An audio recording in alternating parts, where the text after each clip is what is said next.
हमारे महान परमेश्वर पिता और हमारे महान परमेश्वर प्रभु यीशु मसीह जी और हमारे महान परमेश्वर पवित्र आत्मा प्रभु जी के मीठे और मधुर नाम में आप सभी को जय मसीह की। तो आज का हमारा विषय है कि परमेश्वर द्वारा हमारी प्रार्थनाओं का उत्तर दिए जाने के 4 तरीके। हम प्रार्थना तो करते हैं, लेकिन परमेश्वर कैसे उन प्रार्थनाओं का उत्तर देते हैं, इसको जानना बहुत ज़रूरी है। क्योंकि इसको नहीं जानने के कारण बहुत से लोग निराश हो जाते हैं कि हमारे प्रार्थना का उत्तर अभी तक नहीं आया, या जैसे हमने मांगा था वैसे नहीं आया, है ना। और इसको मैंने खुद भी अनुभव किया है अपने जीवन में। आइए देखते हैं पहला पॉइंट।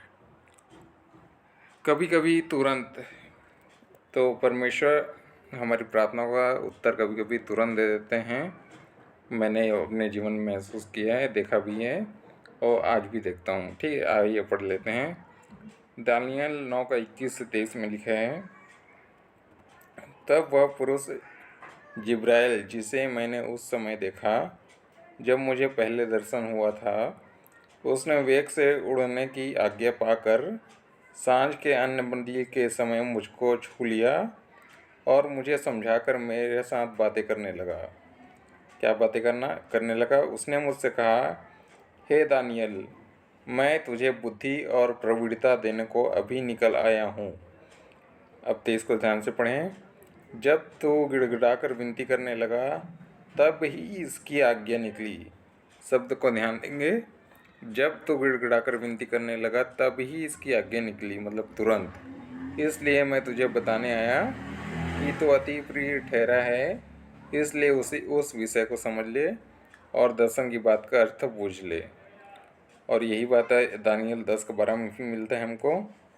वहाँ लिखा है, फिर उसने मुझसे कहा, हे दानियल मत डर, क्योंकि पहले ही दिन को जब तूने समझने बूझने के लिए मन लगाया और अपने परमेश्वर के सामने अपने को दिन किया, उसी दिन, देखिए यहाँ पर भी लिखा है, उसी दिन तुरंत तेरे वचन सुने गए और मैं तेरे वचनों के कारण आ गया हूँ। हालेलुया। तो यहाँ हमें पता चलता है कि परमेश्वर हमारी प्रार्थना को उत्तर तुरंत भी देते हैं। कभी कभी ना, ये शब्द को हमेशा याद रखना, कभी कभी, हमेशा नहीं, ठीक है। कभी कभी देते हैं। और यही बात हमें, यही सच्चाई हमें यशायाह 65:24 में भी मिलती है। वहाँ लिखा है, उनके पुकारने से पहले ही मैं उनको उत्तर दूंगा और उनके मांगते ही मैं उनकी सुन लूँगा। हालेलुया। तो ये पहली बात हमने अभी देखा कि परमेश्वर में हमारी प्रार्थना को उत्तर कभी कभी तुरंत देते हैं। दूसरा पॉइंट, कभी कभी देरी से देते हैं, है ना।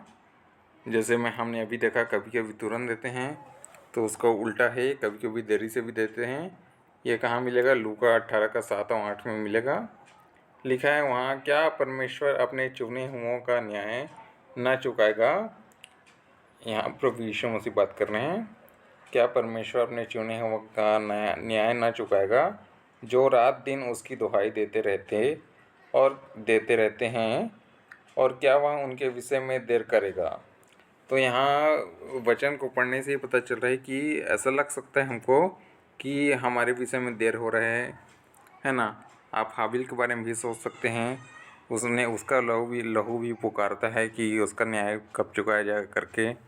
तो देखो कितना देर हो गया, लेकिन फिर भी उसका न्याय एक दिन होगा। आगे देखिए, लिखा है 18:8 में, मैं तुमसे कहता हूँ वह तुरंत उनका न्याय चुकाएगा। तो भले ये तुरंत बोला जा रहा है, लेकिन भले वही देर लग सकता है, लेकिन वो होगा ही होगा, ठीक है। तो इसमें चिंता नहीं करना हमको। तीसरा पॉइंट देखते हैं, कभी कभी हमारी इच्छा से अलग हमारी प्रार्थना को उत्तर परमेश्वर देते हैं। तो आइए देखते हैं। दूसरा कुरिन्थियों 12:7-9 में पौलुस कह रहे हैं, इसलिए कि मैं प्रकाशनों की बहुतायत से फूल न जाऊं, मेरे शरीर में एक कांटा चुभाया गया है, अर्थात शैतान के एक दूत की मुझे घूंसे मारे, ताकि मैं फूल न जाऊं। और आगे पौलुस कहता है, इसके विषय में मैंने प्रभु से 3 बार विनती की कि मुझसे यह दूर हो जाए। अब देखो, पौलुस ने प्रार्थना किया कि वो उसका जो कांटा चुभाया गया था उसके पीठ में, उसके शरीर में, तो 3 बार उससे विनती की कि ये मुझसे दूर हो जाए। लेकिन परमेश्वर ने उससे क्या कहा, और उसने मुझसे कहा, मेरा अनुग्रह तेरे लिए बहुत है, क्योंकि मेरी सामर्थ्य निर्बलता में सिद्ध होती है। तो यहाँ पौलुस जैसे प्रार्थना कर रहा था वैसे उसका उत्तर नहीं आया, लेकिन उससे अलग उत्तर आया। तो हमारी प्रार्थना भी कई बार होती है, तो हमको निराश नहीं होना है। परमेश्वर जानते हैं कि हमें किस विषय में कैसी आशीष चाहिए, कैसी चंगाई चाहिए, कैसा छुटकारा चाहिए, और हमारी क्या ज़रूरतें हैं, क्या आवश्यकता है, उसको भली भांति हमारा पिता जानता है। मत्ती 6 अध्याय में लिखा है।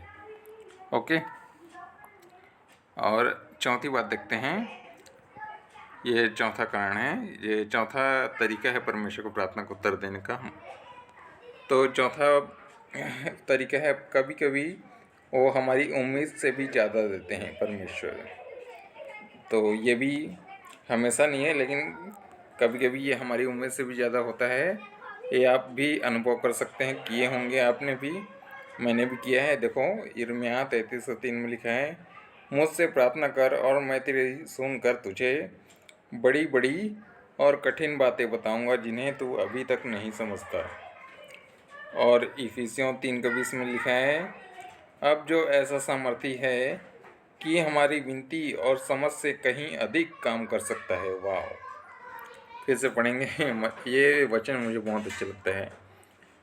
अब जो ऐसा सामर्थी है कि हमारी विनती और समझ से कहीं अधिक काम कर सकता है, उस सामर्थ्य के अनुसार जो हम में कार्य करता है। आगे मैंने एक और वचन डाल दिया है, ये वचन जरूरी नहीं था, लेकिन यहाँ जो लिखा है इफिसियों 3:20 में लास्ट लाइन में, उस सामर्थ्य के अनुसार जो हम में कार्य करता है। तो ये कौन सी सामर्थ्य है, तो मैंने उसको भी डाल दिया। 2 तीमुथियुस 1:7 में लिखा है, परमेश्वर ने हमें भय की नहीं पर सामर्थ्य और प्रेम और संयम की आत्मा दी है।